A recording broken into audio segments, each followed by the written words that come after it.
I just wanted to just briefly mention the fact that we have a coffin out here, and this kind of was birthed by the idea of something that Greg shared a couple days ago about people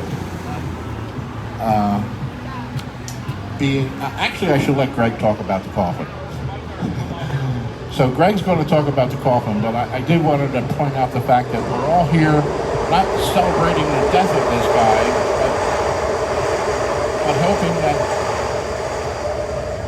hoping that we can point to the fact that we're all going to die, and we want to be in the care of Jesus before we do.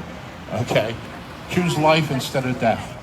So, most of the people down here know me kind of as the ice cream man. And you all know what I say after you say that is I'd rather be known as the Jesus man, because I'm here lifting up Jesus. The ice cream is just an extra benefit that I give. And you all know my testimony because, well, not all of you, but most of the people I start talking to, I talk about 43 years ago, he came into my life and delivered me from drugs and cigarettes and cursing. And I worked in a machine shop, so when I stopped cursing, it became pretty obvious that there was something going on with Brad. What's happening with Brad? Well, I changed. I was born again. Suddenly, the things that interested me didn't interest me anymore. I flushed $100 worth of speed down the toilet because speed was my drug of choice. And I never looked back. I never cared about. I never felt like God was keeping something good away from me. It just was like a clean break with the drugs. And 43 years later, here I am not doing drugs anymore. I often say at that point in time that the devil had me convinced I needed the drugs to feel human. And Jesus came into my heart in a strong way and told me, no, the devil's a liar, you don't need them anymore. And that's when I flushed the $100 down the toilet. So, here we go again.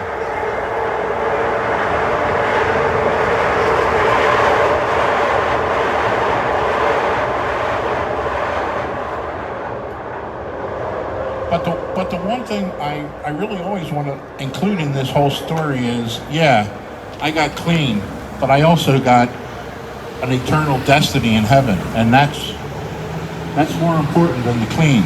You know, we'd love to all see you accept the Lord, change your life, turn your life over to Jesus, have that born again experience, get clean, start living for Jesus, start coming out with us and bringing the hope that we can bring to other people. But beyond that is the eternal destiny we have. We're no longer bound for hell, which I was for sure. And only the blood of Jesus can save you from that. Now, I think there are a few people out here that are probably not going to want to accept this because of hard things that they had happen to them in the church. And there are a lot of churches out there that to be honest, aren't really living the truth and teaching the truth and preaching the truth of the fact that we're sinners and we need to be saved. And a lot of churches are taking advantage of people. And Jesus, in the book of Revelation, talks about, he addresses the 7 churches, and he only had good things to say to 2 of them, about 2 of them. The other 5, he had to rebuke. So you may have belonged to one of those other 5, and you may have a legitimate cause to not trust the church. But Jesus is more than the church. We don't come out here talking religion. We come out here talking and lifting up Jesus. The pure, true religion is living for Jesus and loving Jesus for what he did for you, because he shed his blood for you, and that's what we want you to all know. So that's kind of my story, and God bless you all.